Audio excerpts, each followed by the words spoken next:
좋습니다.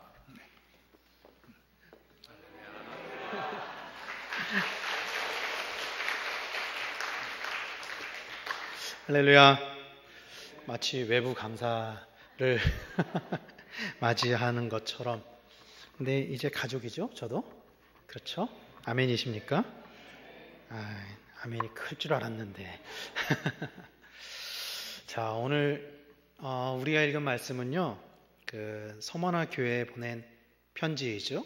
그렇죠? 우리가 사실 너무나도 잘 알고 있는 말씀이죠. 저는 이 서머나 교회에 보낸 이 편지 말씀을 통해서 사도 요한이 그 시기에 서머나 교회에 왜 죽도록 충성하라 이렇게 이야기를 했는지에 대해서 좀 함께 나누려고 합니다.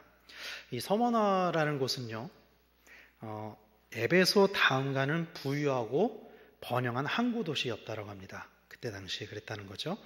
그리고 서머나가 가지고 있는 특징 중에 한 가지 우리가 기억해야 될 것은, 서머나는 처음부터, 원래 그 도시가 생겼을 때부터 로마 정부에 충성을 다한 그런 도시였습니다.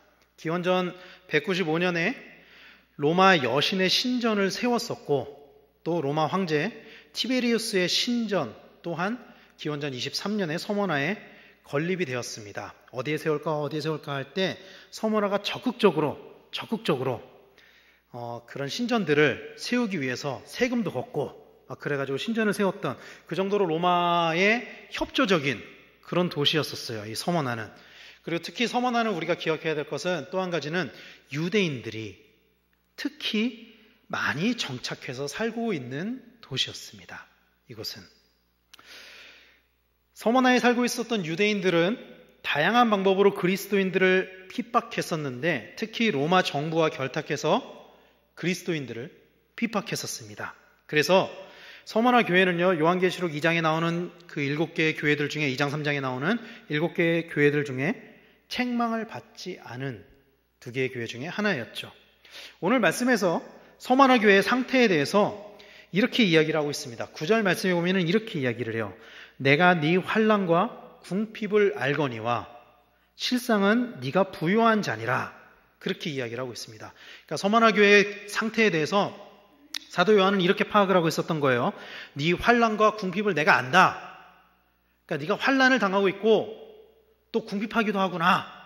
그렇게 이야기를 하고 있어요. 환난이 뭡니까? 환난이라는 것은 그 견뎌내기 어려운 압제 하에서의 당하는 그 고통스러움, 그런 것들을 이야기하는 거죠. 서머나 교회는요, 과거부터 현재까지도 환난을 당했고, 당연하죠. 로마 정부에 그렇게 협조적이었고 또 신전을 세웠던 도시였으니까요. 과거로부터 그리스도인들을 핍박을 했었던 도시였고, 또 사실 오늘 말씀에서는 장차 더 무서운 환난을 당할 것이다. 그렇게 이야기를 하고 있습니다. 그리고요, 이 서머나 교회는요, 환난만 있었던 것 같지는 않습니다. 서머나라는 도시는 에베소 다음으로 부유하고 번영한 도시라고 제가 말씀드렸죠. 그렇죠? 그러면 도시 자체는 굉장히 부유한 항구 도시였기 때문에 무역이 발달했을 것이고 대체로 사람들이 잘 살았겠죠. 그곳에 있는 사람들은. 그런데 이 교회는 궁핍도 있었대요. 궁핍이 뭡니까? 가난했다는 거죠. 궁핍은 가난함을 이야기하는 거죠. 그러니까 다시 이야기하면요, 서머나 교회 당시 어떤 상태였냐면, 이 서머나 교회는 밖으로는 박해를 당하고 있었고 환난을 당하고 있었고 안으로는 가난을 경험하고 있었다라는 것이죠. 그렇다면 그들이 이런 어려움에 처하게 된 이유가 무엇일까요? 여러분, 왜 이 서머나 교회는 당시에 이렇게 어려운 상태에 있었느냐는 것입니다. 사도 요한이 요한계시록을 쓸 때의 사회적 상황은 이렇습니다. AD 81년경에 로마에 한 역사적인 사건이 일어납니다. 그 사건이 뭐냐면요, 어떤 한 사람이 로마의 황제로 등극하게 됩니다. 그 사람 이름이 도미티아누스라는 사람입니다. 당시에 로마는 경제적으로 좀 어려움을 겪고 있었던 것 같아요. 그래서 도미티아누스가 처음에 황제가 됐을 때 가장 먼저 이 경제적인 어려움을 해결하기 위해서 2가지의 방법을 사용을 합니다. 그러니까 2가지의 방법을 사용해서 이 경제적인 어려움을 극복하려고 해요. 첫 번째는 뭐냐면은 쉬운 방법이죠. 그 나라에 돈이 많은 원로원들, 돈이 많은 정치인들, 이 사람들한테 누명을 뒤집어 씌우는 거예요. 누명을 뒤집어 씌워가지고 이 사람들을 죽이든지 아니면 다른 나라로 추방을 보내든지 하면서 그 재산을 갈취를 하는 거예요. 그래서 국가의 재정의 어려움을 그걸로 충당을 했다라는 것이죠. 그리고 또 한 가지 방법은 그리스 로마의 신들을 복권시키는 정책을 하려고 했었던 거예요. 그러니까 오늘날에도 사실 이제 정부에서 뭐 경제가 어렵다 이런 기사가 나가는 거를 굉장히 싫어하는 이유가 이제 그 국민들의 심리적으로 이제 그 위축될 것을 염려해서 그렇다고 하잖아요. 그때도 마찬가지였던 것 같아요.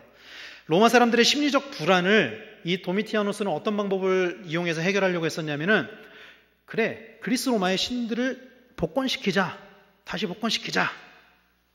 그렇게 해서 해결하려고 했던 것 같습니다. 그러니까 종교의 의지에서, 신의 의지에서 이 경제적인 어려움을 극복하려고 했었던 것 같아요. 그런데 어떤 한 집단의 로비로 인해서 이 정책이 막히게 됩니다. 이 두 번째 정책이 막히게 돼요. 그리스 로마의 신들을 복권시키려고 했는데 그게 막히게 돼요. 그 집단이 바로 그리스도인들입니다. 그리스도인들이 다양한 방법으로 로비를 하고 또 압력을 넣고 그래가지고 이 정책을 막으려고 해요. 당연하죠. 우리는 유일신 하나님을 믿는 종교니까 다른 신들이 로마에서 복권되는 걸 당연히 막으려고 했겠죠. 당시에는 황제가 등극 초기였기 때문에 이 도미티아누스에게 힘이 별로 없었습니다. 그래서 결국에 어떻게 되냐면 이 정책이 꺾이게 됩니다. 못하게 돼요, 이거를. 그리고 시간이 지나갑니다. 약 10년 정도 시간이 지나서 이제 도미티아누스가 모든 로마를 장악을 합니다. 군사도 장악하고 경제적으로도 장악하고 다 장악을 해요. 그리고 자신이 하려고 했었던 이 정책을 다시 꺼내는 거예요. 그리고 심지어는 이번에는 로마의 신들만 복권시키는 게 아니라 거기서 끝나는 게 아니고 이 도미티아누스가 어떤 정책을 하려고 했냐면은 자기 자신도 신으로 등극시키려고 했었던 것 같아요. 자기 자신도 신으로. 그래서 도미티아누스 이전에 로마 황제를 뭐라고 불렀었냐면은 시저라고 불렀습니다. 시저. 그런데 도미티아누스가 딱 이렇게 선포하는 거예요. 이제 시저라고 부르지 마. 이제는 도미누스 데 데우스 이렇게 불러. 근데 이 뜻이 뭐냐면은 우리 주, 우리 하나님. 나를 신으로 불러. 딱 이렇게 딱 선포를 하는 거예요. 자, 로마 사람들의 반응이 어땠을까요? 그때. 로마 사람들이 이것에 대해서 어떻게 반응했을까요? 로마 사람들이 굉장히 환영을 합니다. 이것에 대해서. 왜 그러냐면 원래부터도 로마의 황제는 죽은 다음에 신으로 승격을 시키거든요. 그래서 황제가 죽으면 신전도 만들고 그랬거든요. 그런데 생각해 보세요. 살아있는 황제가 신이 된 거예요. 그래. 이 왕이 신이 됐다. 그러면 우리는 신이 다스리는 나라네? 이렇게 되는 거죠. 그러니까 로마 사람들이 어차피 이 사람 죽은 다음에 신이 될 거. 그래, 살아있을 때 신이 되면 그래, 신이 다스리면 더 좋지. 신이 다스리면 더 잘 될 거야, 나라가. 그래서 이거를 적극적으로 수용을 합니다. 그리고 로마의 많은 도시들 중에 이것을 가장 먼저 그리고 가장 적극적으로 환영한 도시가 어디였냐면 어딜까요? 서머나 그리고 버가모 이렇게 된 거예요. 그때 당시의 상황이. 이 서머나는 아까도 말씀드렸지만 가장 먼저 세금을 걷어서 황제의 신전을 지었던 그런 도시였습니다. 로마에 적극적으로 협조했었던 도시였죠. 그에 반해서 그리스도인들은 어땠을까요? 당연히 반대했겠죠. 이번에도 그리스도인들은. 더군다나 살아있는 사람이 자기가 신이라고 나서는데 그걸 어떻게 그리스도인들이 환영하겠습니까? 그렇죠? 근데요, 사실은 이 도미티아누스가 그리스도인들이 반대하기를 기다리기도 했었던 것 같아요. 보면은. 왜요? 자신의 정책을 꺾었던 그 복수를 하려고 했었던 거죠. 그래서 기다렸다는 듯이 자신을 신격화하는 것을 반대하는 그 그리스도인들에게 이 도미티아누스가 어떻게 하냐면은 그 로마의 경제적인 어려움들이 그리스도인들 때문이야. 이렇게 누명을 씌우는 거예요. 그리스 로마의 신들이 복권돼야 경제가 회복되는데 그리스도인들이 그걸 막았어. 저 사람들 때문에 로마의 경제가 어려운 거야. 우리나라의 경제가 어려운 거야. 그러면서 이 그리스도인들을 박해하기 시작하거든요. 이게 그 유명한 도미티안 박해입니다. 도미티아누스 박해입니다. 그런데 여러분, 이 박해는 좀 특별해요. 도미티아누스 박해는. 사실 로마에 여러 번의 박해가 있었거든요. 이전에도 박해가 있었습니다. AD 30년경에 우리가 잘 알고 있는 사울이 예루살렘 교회를 박해하잖아요. 그렇죠? 그래서 스데반 집사도 죽이고 그것도 있었고, 또 AD 67년경에 네로가 박해를 한 네로 박해도 우리가 너무나도 잘 알고 있죠. 근데 생각해 보면은요, 사울이 박해를 했을 때와 또 네로가 박해했을 때는 사실 피할 방법이 있었어요. 왜 그러냐면 사울의 박해는 예루살렘 교회에 국한됐던 거였고, 네로 박해는 그 로마 도시 안에 국한돼 있었던 것입니다. 그러니까 거기만 벗어나면 되는 거예요. 그래서 예루살렘 교회 박해가 있었을 때 그 예루살렘 교회 그리스도인들이 뿔뿔이 흩어지잖아요. 로마 박해가 있었을 때도 그것을 피하기 위해서 로마를 벗어나면 되는 거였어요. 근데 이 도미티안 박해는요, 어느 한 지역에서 일어난 게 아니고 로마 전체에서 박해가 있었던 거예요. 그러니까 도망갈 데가 없는 거예요. 이게 이 도미티안 박해는 도망갈 데가 없었습니다. 그래서 이 도미티안 박해 때 그리스도인들이 어떻게 하냐면은 우리가 잘 알고 있는 카타콤으로 숨는 거예요. 그래서 땅굴을 파고 어느 지역에 갑바도기아 이런 지역에 가면은 최대 지하 20층까지 판 카타콤도 있다고 하는데 그 카타콤으로 들어가는 겁니다. 성도들이. 그리고 그렇게 숨어든 그 교인들을 향해서 이 환란에서 어떻게 신앙을 지켜야 할지, 어떻게 기도를 해야 될지, 이것들을 당시에 그 교회 리더였던 요한이 교회들에게 또 성도들에게 쓴 책이 요한계시록입니다. 이게 그때 시대적인 상황이었다는 것이죠. 재미있는 사실은요, 이 서머나 교회에서의 박해는 또 다른 지역이랑 조금 다른 양상을 나타내는데 뭐냐면요, 이 서머나 지역이 유대인 공동체가 굉장히 발달한 곳이었다고 제가 말씀드렸잖아요. 그렇죠? 이 서머나 교회 박해는요, 유대인들에 의해서 일어난 박해입니다. 유대인들에 의해서. 서머나 교회는 당시 유대인 그룹과의 알력이 있었는데 이 유대인 그룹이 서머나 교회를 핍박하기 위해서 로마의 군인들과 결탁을 합니다. 로마 정부와 결탁을 합니다. 유대인들은요, 자칭 선민이라고 하지만 사실 따지고 보면 하나님의 아들인 예수 그리스도를 죽였던 사람들이었고요.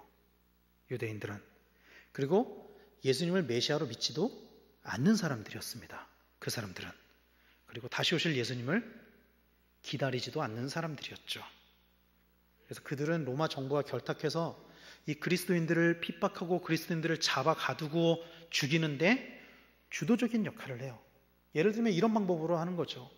유대인들이 그 그리스도인 공동체에 들어가는 거예요. 나도 이제 예수 믿겠다.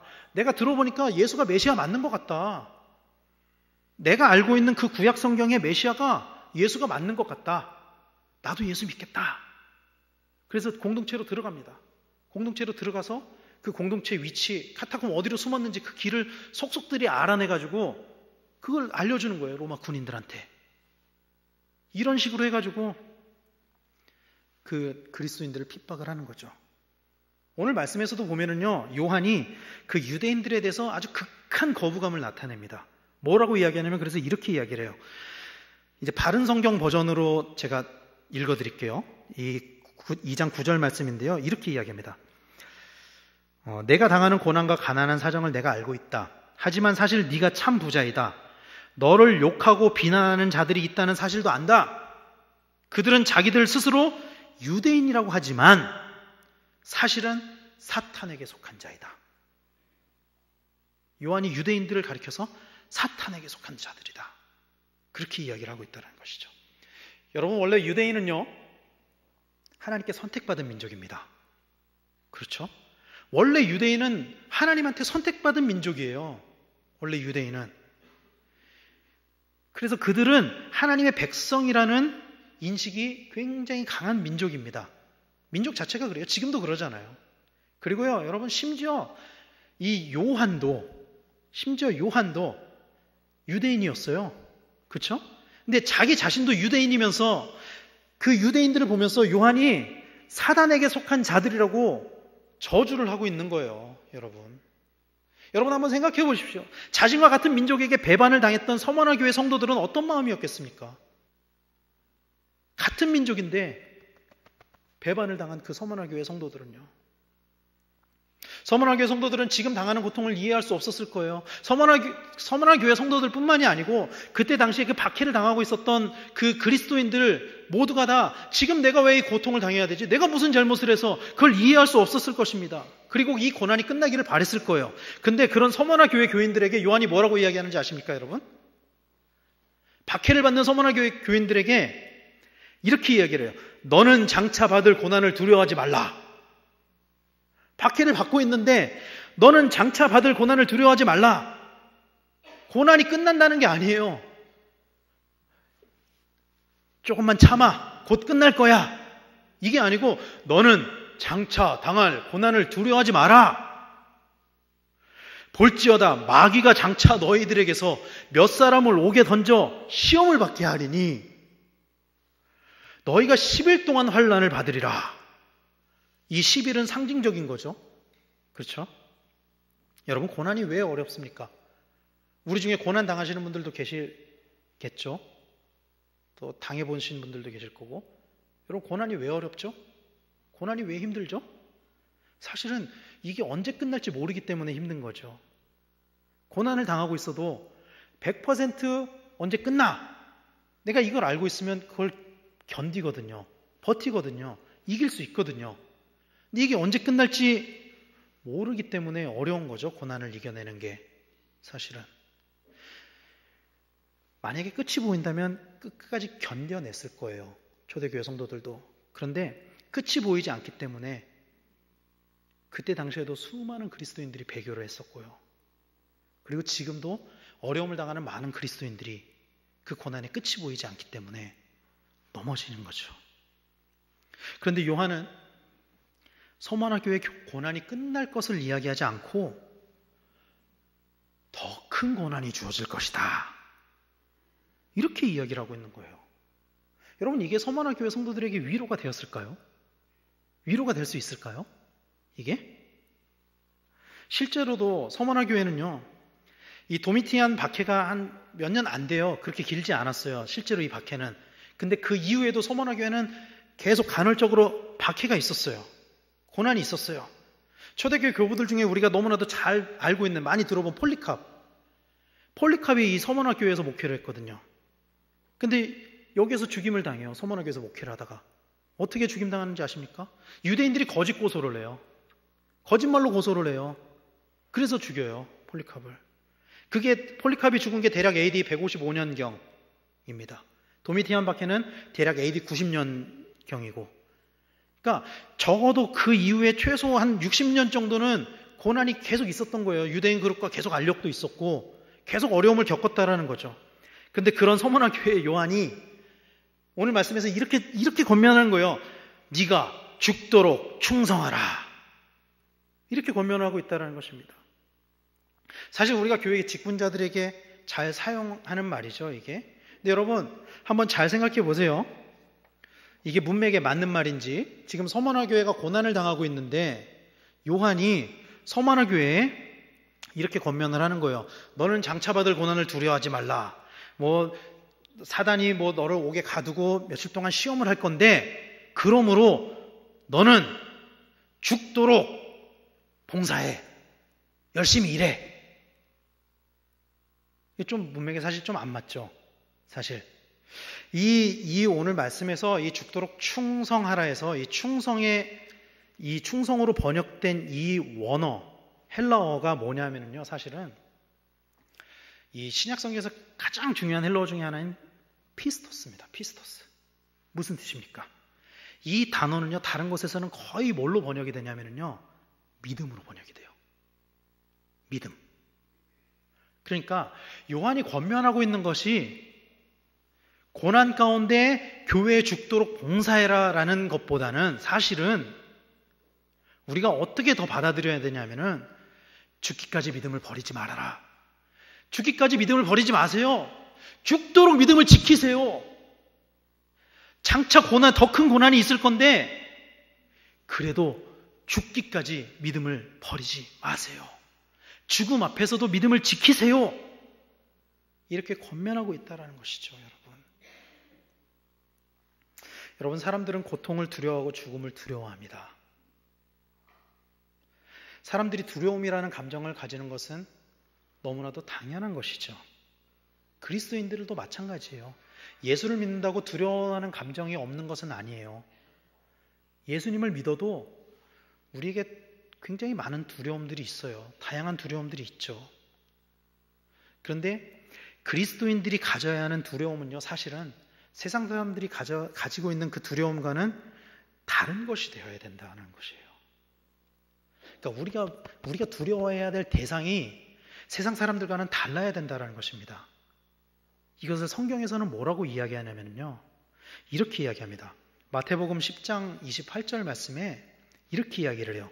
몸은 죽여도 영혼은 능히 죽이지 못하는 자들을 두려워하지 말고 오직 몸과 영혼을 능히 지옥에 멸하실 수 있는 이를 두려워하라. 이렇게 이야기를 하고 있어요. 여러분, 누구를 두려워하라고 하였습니까? 말씀에서. 누구를 두려워하라고 하였나요? 말씀에서. 근데 우리는 누구를 두려워하고 있습니까? 우리는 무엇을 두려워하고 있습니까? 혹시 우리가 두려워하는 것이 우리가 가지고 있는 것들을 빼앗기고 잃어버리고 우리의 지위나 우리의 재물이나 우리의 능력 이런 것들이 소모되고 없어지고 잃어버리고 빼앗기고 혹시 이런 것들을 두려워하고 있지는 않느냐는 거예요. 고통을 당하는 것, 가난해지는 것 이런 것들을 두려워하지는 않느냐는 거예요. 우리가 가지고 있는 두려움이 그런 것들은 아니냐는 것이죠. 오늘 본문에서 사도 요한이 서머나 교회를 칭찬할 때 뭐라고 칭찬을 했냐면요, 네가 당하는 고난과 가난한 사정을 내가 알고 있다. 그런데 네가 진짜 부자야. 실상은 네가 부자야. 그렇게 이야기를 하고 있어요. 오히려 그들의 가난함을 참 부자라고 칭찬하고 있습니다. 물론 그렇다고 해서 일부러 고난을 구해야 된다, 혹은 일부러 가난해져야 된다, 그런 이야기를 하는 건 아니에요. 저는 그렇게 오해하시면 안 됩니다. 그런 이야기를 하는 건 아닙니다. 그렇게 오해하시면 안 됩니다. 중요한 것은요, 우리에게 때때로 고난과 어려움이 온다고 할지라도, 핍박이 온다고 할지라도 낙심하지 말라는 거예요. 낙심하지 말라는 거예요.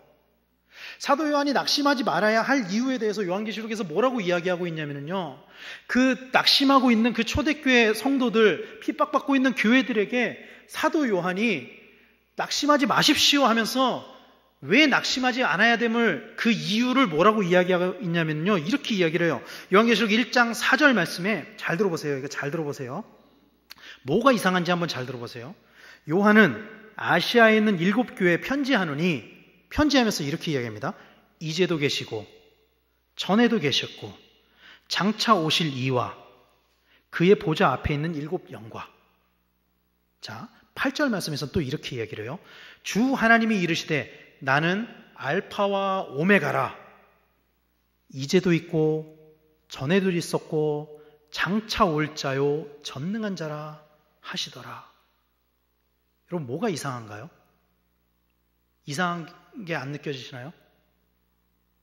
잘 생각해 보세요. 우리가 보통 하나님을 소식할 때, 하나님을 우리가 이야기할 때 보통 어떻게 이야기를 하냐면요, 사실은 이렇게 얘기해요. 어제도 계시고 지금도 계시며 장차 오실 하나님이라고 우리는 보통 이렇게 이야기를 하죠. 그렇죠? 근데 이 말씀에서는 뭐라고 이야기하냐면요, 이제도 계신 하나님, 이게 먼저 나와요. 그러니까 시제에 따라서 전에도 이제도 후에도가 아니고 지금도 계시고 전에도 계셨고 장차 오실 하나님, 이렇게 이야기를 하고 있다는 거죠. 뭘 강조하고 있는 거죠? 현재 살아계신 하나님, 지금 살아계신 하나님, 지금 살아계신 하나님, 이걸 강조하고 있는 거예요. 요한계시록에서는 그걸 강조하고 있는 거예요. 너희가 지금 고난을 당하고 있지만, 핍박을 당하고 있지만, 환난 가운데 있지만 하나님 지금도 살아계시다. 하나님 지금도 살아계시다. 그 이야기를 하고 있다라는 거예요. 사도 요한은 여전히 하나님 살아계시다. 그리고 그것은 오늘 우리에게도 해당되는 이야기이죠. 사랑하는 성도 여러분, 하나님 살아계십니다. 믿으십니까? 지금도 살아계십니다. 믿으십니까? 고통 가운데도 하나님은 살아계세요. 우리가 고통을 당할 때에도 하나님 살아계신다고요. 핍박을 당할 때에도 하나님 살아계신다고요. 우리가 고통 가운데 있거나 핍박을 당할 때나 그러면 사실 하나님이 잘 보이지 않죠. 하나님이 안 계신 것 같죠. 초대교회 성도들도 그랬을 거예요. 하나님 어디 계십니까? 왜 우리가 무슨 잘못에서 이런 핍박을 당해야 됩니까? 근데 하나님 이렇게 말씀하시는 거예요. 나 지금도 살아있어. 여전히 살아있어. 이렇게 말씀하시고 계신 거예요. 사랑하는 성도 여러분, 우리는 날마다 살아계신 하나님을 의식하며 살아야 될 줄로 믿습니다. 어떤 상황 속에서도 우리가 두려워해야 될 것은 사실은 우리는 하나님 무서워하면서 살아야 돼요. 여러분, 우리가 두려워해야 될 대상 오직 단 한 분, 하나님밖에 없다라는 사실을 믿으시길 바랍니다. 여러분, 제발 하나님 무서운 줄 알고 사세요. 우리 진짜 그렇게 살아야 돼요. 하나님 무서운 줄 알고 살아야 돼요. 다른 게 아니고 하나님 무서운 줄 알고 살아야 돼요. 지금 우리 삶에 문제가 없다고 방심하지 마세요. 지금 나에게 고난이 없다. 난 평안하다. 난 잘 되고 있다. 여러분, 그렇다고 방심하지 마세요. 로마서에서는 하나님의 징계에 대해서 뭐라고 이야기하는지 아십니까? 하나님께서 진짜 징계를 내리실 때 그걸 뭐라고 이야기하냐면 이렇게 이야기를 해요. 로마서 1장 28절에 또한 그들이 마음에 하나님 두기를 싫어하며, 그러니까 그들이 마음에 하나님 두기를 싫어했다는 것은 하나님을 주인으로 모시기를 싫어했다는 이야기죠. 그들이 마음에 하나님 두기를 싫어하며 하나님께서 그들을 그 상실한 마음대로 내버려 두사, 그냥 내버려 두셨대요. 하나님을 마음속에 모시기를 싫어하는 사람들에게 하나님이 어떻게 하셨냐면, 어떻게 징계를 하시냐면은 그냥 내버려 두시는 거예요. 내버려 두사 하면서 그 뒤에 뭐 막 죄악들이 나와요. 말씀에 보면은. 여러분, 진짜 하나님의 징계는요, 내버려 두시는 거예요. 어쩌면. 우리의 삶이 평안하다면요, 잘 되고 있다면 여러분 한번 우리는 깊이 생각해 봐야 돼요. 이것이 하나님이 주시는 건지 아니면 하나님이 우리를 내버려 두시는 건지. 만약에 우리가 잘 되고 우리가 평안한 삶 가운데 살고 있는데 그게 하나님이 나를 내버려 두신 거라면은 여러분, 우리는 하나님께 간절히 매달려야 됩니다. 우리는 간절히 매달려야 됩니다. 하나님, 나를 버리지 마십시오. 하나님, 나를 버리지 마십시오. 오히려 그럴 때는 이렇게 우리 말, 옛날 말로 두드려 맞는다 그러잖아요. 하나님한테 막 교통사고도 당하고 막 그 두드려 맞는다고 우리가 표현했었잖아요. 오히려 그게 하나님의 사랑일 수도 있다라는 거예요. 내버려 두는 것보다. 사랑하는 성도 여러분, 오늘 누가 하나님께 매달리시겠습니까? 우리가 그렇게 하나님께 매달리시기를 바랍니다. 지금도 여전히 살아계신 그 하나님께, 그 하나님만 두려워하고 그 하나님께 매달리시기를 축복합니다. 그렇게 매달린 사람, 환난 가운데서도 믿음을 잃지 않는 사람에게 오늘 성경은요, 생명의 면류관을 준비했다라고 이야기를 하고 있습니다. 생명의 면류관. 성경이 그 면류관을 두 가지 단어로 이야기를 하는데요, 여기에서 이야기하는 것은 그 스테파노스라는 단어거든요. 이것은 무엇을 뜻하는 거냐면은, 왜 우리 그 마라톤에서 1등한 사람들에게 씌워주는 월계관 있죠. 그 아주 초라한 그 나뭇가지 같은 걸로 이렇게 둘른 그 월계관, 그거를 이야기하는 거예요. 이거는 화려한 왕관을 이야기하는 게 아니고 그 운동 경기에서 우승한 사람들에게 주어지는 그 월계관, 끝까지 최선을 다해서 결승점을 통과했을 때 주어지는 그 월계관, 이것을 이야기하는 거거든요. 근데 이게 초라해 보이지만 사실은 이게 성경적으로 보면 그리스도인들이 받을 수 있는 궁극적인 상급이에요. 성경에서는 그 마지막까지 완주한 사람들에게 대해서 이렇게 이야기하잖아요. 이제후로는 나를 위하여 의의 면류관이 예비되었다. 그렇게 이야기를 하잖아요. 그렇죠? 사랑하는 성도 여러분, 믿음을 지켜서 정말 어떤 상황 속에서도 죽기까지 믿음을 지켜서 하나님께 이런 면류관을 받는 우리 성도님들 다 되시기를 축복합니다. 믿음으로 하나님께 상급을 받는 성도님들이 되시기를 바랍니다. 서문학교회처럼요, 여러분, 서문학교회처럼 때때로 우리에게 주어지는 환난과 궁핍 속에서도 여러분 죽기까지 믿음을 지켜서 하나님께 칭찬받는 우리 강변교회 성도님들 다 되시기를 축원합니다. 그렇게 할 수 있습니다. 여러분, 우리가 구하고 우리가 매달리면은요, 간절히 매달리면 하나님 절대로 우리 버리지 않으십니다. 그리고 그럴 때 우리에게 진짜로 하나님이 주시는 그 상급, 면류관, 이 자리에 있는 우리 모두에게 주어지게 될 줄로 믿고 우리가 다 그렇게 믿음 안에서 승리하는 우리 성도님들 다 되시기를 예수 그리스도 이름으로 간절히 축원합니다. 기도하겠습니다.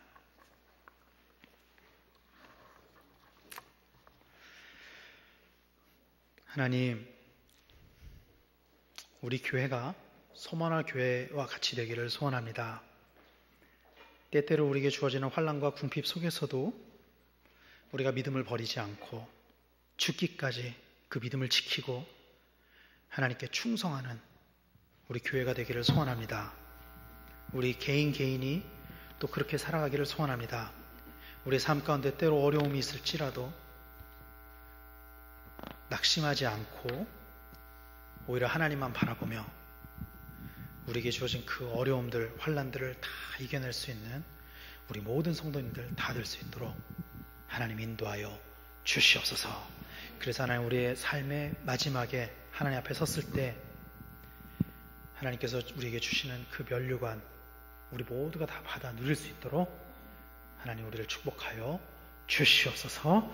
하나님, 우리의 의지로는 너무나도 약해서 하나님 어렵지만, 그러나 우리 안에 계신 주님께서 우리를 주관하여 주시고 우리의 주인 되어 주시고 우리가 주님만 의지하고 주님만 바라보며 나갈 때 우리가 온전히 다 이루게 될 줄로 믿습니다. 하나님, 이러한 삶이 우리 안에 날마다 구체적으로 나타날 수 있도록 하나님 함께하여 주시옵소서. 예수 그리스도 이름으로 기도하였습니다. 아멘.